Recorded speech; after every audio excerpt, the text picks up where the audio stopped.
Chapter 2. Andromeda left her office as soon as she could, heading straight for Dumbledore. He seemed surprised to see her, but greeted her with his usual friendly smile. "What brings you here, Andromeda?" he asked, gesturing for her to sit and offering her some sweets. "I need help from the Order. They need to protect someone from Voldemort and his followers," she answered without beating around the bush. The headmaster raised his eyebrows in question. "And who will they be protecting?" "My nephew, Draco Malfoy." She had seldom seen Dumbledore really surprised. He had always appeared all-knowing to her, but this time she managed to catch him off guard. She quickly filled him in about what Draco had told her. "And you believe him?" he asked, when she had finished her tale. "Don't get me wrong, but this might well be some plot to undermine the Order." Andromeda could understand his reservations, but his doubt still made her furious. "Yes, I believe him, Albus. You may know a lot about Lucius Malfoy, but I doubt you know everything. Draco has always suffered at the hands of his father. He is a good boy, but he's tried so hard to please Lucius. All the bad things he's done, none of it's really his fault. He's only doing what Lucius is forcing him to do. It took so much courage to ask for help, and he was terrified. Please, Albus, we need to help him." The headmaster gave her an assessing look, making her feel like a schoolgirl again. She had always hated being sent to Dumbledore's office, feeling those eyes boring into her. Luckily, she'd only been here 2 or 3 times, not nearly as much as her cousin and his friends. She was pretty certain Sirius still held the record for most visits to this office, and that was while getting away with a lot of his pranks. "All right. I think under these circumstances it would be best to move Draco to Grimmauld Place for the summer. I will inform Sirius and devise a plan." Dumbledore finally agreed, making her grimace. She had only set foot into the Order's headquarters once, and the experience hadn't been pleasant. She could also hazard a pretty good guess how Sirius would react to that news, considering his feelings towards the Malfoys and Draco's feud with Harry, but she merely nodded and bid Dumbledore goodbye.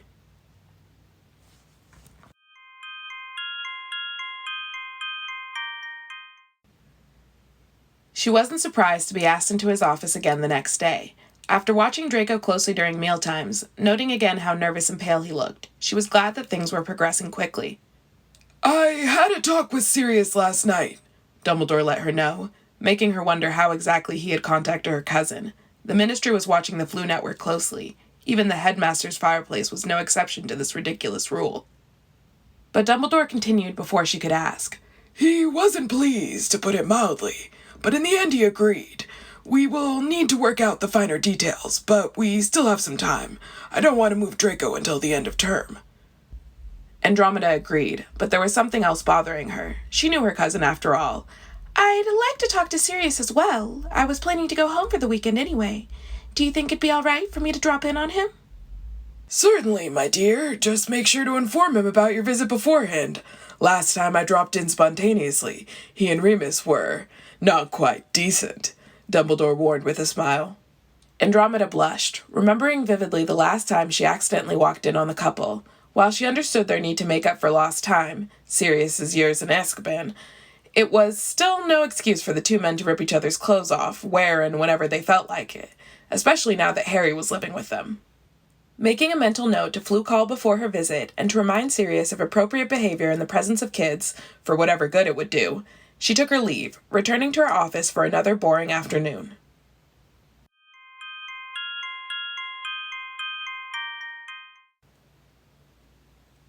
When Draco visited her again the next day, Andromeda told him that she had arranged for him to stay at a safe place. She didn't mention any details, especially not who he would be staying with, instead in claiming that there was still a lot to work out, while assuring him that the Order would protect him. He didn't look too pleased about her vague assurances, but the thought of someone protecting him seemed to cheer him up a little. She also promised again to talk to his mother once everything was worked out. Before she knew it, the weekend was there. Andromeda left Hogwarts early in the morning, using the flu point at the 3 broomsticks to travel home. She spent the day with her husband, mostly relaxing and exchanging news, and was happy when Nymphadora showed up for dinner, even if that meant a broken plate and spilled wine all over the table. She was used to her daughter's clumsiness, after all. On Sunday, she went to visit Grimmauld Place after sending an owl to tell Sirius when she would be coming, hoping to spare herself the embarrassment of walking in on him and Remus again. Her daughter called her a bore for her troubles. "I don't see why you bother. It's quite a sight, the 2 of them together," Dora claimed. Andromeda rolled her eyes and chose to ignore her. Upon entering the old house, she immediately noticed the changes made over the last couple of months. The hallway looked less dark and menacing. Additional lamps provided more light and lessened the gloomy atmosphere. Sirius had finally gotten rid of that ugly umbrella stand, and a quick peek up the stairs showed her that the elf heads and most of the portraits were gone as well. The painting of Sirius's mother, however, was still there, currently silent and hidden behind her curtains. Andromeda crept towards the kitchen, where she finally found her cousin. He was alone and thankfully dressed, and just about to make tea. Remus is doing some business for the Order, he informed her, a slight frown creasing his forehead. She knew that he hated being apart from the werewolf after being forced to spend 12 years without him. So, what brings you here? Sirius asked, once they had taken seats at the table. Did you have an idea about that sticking charm on Mother's portrait? He added hopefully. No, I don't. I'm sorry. Truth be told, she hadn't given it any more thought after her first visit. He shrugged. Don't worry, I'll find a way to get rid of that old hag sooner or later. I'm here because I want to talk about Draco, Andromeda admitted, watching his face darken. I should have guessed. Dumbledore mentioned you were the one who requested his protection. I know he's your nephew, and you've always been a little soft when it came to family, but he's still a Malfoy, Andromeda. I don't believe for a second that there isn't some ulterior motive behind it all. Lucius probably put him up to it, trying to infiltrate the Order, find out about our plans. Yes, she had known he would feel that way. That was the reason she wanted to talk with him. She couldn't even blame him for his reservations. He didn't know the things she knew. Why did you agree then? She wondered. Sirius growled like his animagus form. Dumbledore left me no choice. He said if I didn't take Malfoy over the summer, he wouldn't let Harry come either. He threatened to send Harry back to his muggle relatives. He spat. Andromeda winced. She knew the headmaster meant well, but blackmailing Sirius like this was taking things too far. I'm sorry he felt the need to use Harry against you, she murmured, almost flinching at her cousin's derisive snort. If I had known, I would have asked him to let me talk to you first. And what would you have used to blackmail me? Sirius asked harshly. Nothing. I would have told you the same thing I came to tell you now. I want you to know the truth, the whole truth. I only ask that you listen to me. Sirius looked disgruntled, but motioned for her to go on. She took a moment to collect her thoughts, wondering where to start. Narcissa and I were close as children. I'm sure you remember. We both shied away from the cruelty Bellatrix possessed even as a little girl. We had at least some things in common, even if we were rather different. And at first, Narcissa kept in touch with me after my marriage. She was the only one in the family, aside from you, who didn't act like I had died. She finally started. It all changed when she got engaged to Lucius. I'm pretty sure that Lucius was father's choice, not her own, but like the obedient daughter she was, she agreed to the perfect pureblood marriage our parents wanted. And when she had agreed, Lucius made her cut all ties with me. I didn't see her again for years. No letters, no nothing. I wasn't even invited to the wedding. I know all that.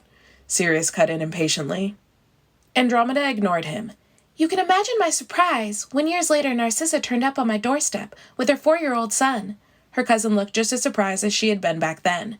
At first, she wouldn't say much. She only told me that Lucius was away on a business trip and asked if she and Draco could stay with us for a while. I was just happy to see her again, so I agreed. She took a deep breath, steadying herself for the next part of the story. The darkest part. She had changed. Do you remember how we always joked about her haughty appearance, even when she was still a girl? Well, it had gotten a lot worse. She seemed distant, wouldn't even look me in the eyes. At first, I thought it was Ted, that whole pureblood mania our family is so obsessed with. But then I noticed how pale she looked, how thin she was. And Draco? He was such a timid little boy, flinching at every loud word, jerking away when I tried to touch him. I could tell that they both slept poorly, but Narcissa wouldn't tell me what was troubling her. Only after I had accidentally walked in on her without her robes on, after I had seen her scars and bruises littering her body, carefully placed where no one could see them while she was clothed, did she admit that Lucius abused her. She still didn't say much. I could guess enough from what I had seen. He had taken his frustrations out on her, only stopping while she'd been pregnant. But after Draco was born, it started again, and it got even worse. Narcissa had taken the abuse without ever saying a word, like the perfect wife she was supposed to be, and she would have continued to do so had Lucius not overstepped the line. Before he left for his business trip, he did something even she couldn't forgive. He hit Draco. Sirius's sharp intake of breath shook her from her memories. She looked at him, trying to blink back tears. What happened then? He wanted to know. I told her she had to leave him, report him to the ministry. I think I almost had her convinced, but she was so scared. And then Lucius showed up on our doorstep, screaming bloody murder and accusing of us of kidnapping his family. Ted threatened to alert the ministry, and I begged Narcissa to stay with us. But she went back to him, Sirius finished for her. Andromeda nodded. She was too afraid of what he might do, of his connections in the ministry. I'll never forget Draco's tear-stained face when she carried him away. He was terrified of his father. I think he still is. The look I saw in his eyes when he came to my office the other day was the same look he gave me when he was 4 years old. I know about his history with Harry. I know how he acts. But it's just that, Sirius. An act. Deep down, he's still that scared little boy trying so hard to please his abusive father. It's Lucius's fault, not Draco's. They were silent for a long time. Finally, Sirius sighed. All right, I'll take him in. Do what I can to protect him. But horrible past or not, I need to think of Harry first. He's had a rough past as well, and if Draco tries anything funny or hurts Harry in any way, I'll kick him out, and I don't care what Dumbledore says. Andromeda nodded. She hadn't expected any less, and she could only hope that Draco would behave. Maybe it would be good for him, getting away from the opposing Malfoy manor and his father's expectation. Maybe he and Harry could actually learn to get along. She sincerely hoped so, and she would do her best to talk some sense into Draco before sending him here.